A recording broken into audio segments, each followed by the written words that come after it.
মরতে হয় যাও, জান্নাত জাহান্নামের মাঝখানে একটা জায়গা আছে, জায়গাটার নাম হলো আরাফ। এই আরাফের মধ্যখানে যে দাঁড়া, ওখানে যে মালাকুল মউত কাঁপতে থাকবে। মালাকুল মউত বলবে, আল্লাহ সৃষ্টির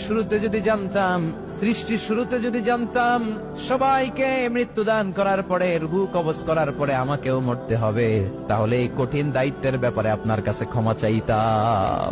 আজকে আমারও যে ভাগ্য বরণ করে নিতে হবে সৃষ্টির শুরুতে, আমি এটা কল্পনাই করতে পারি নাই। আল্লাহ বলবেন, নো টক, মুত ইয়া মালাকাল মাউত, মরে যা, মরে যাও।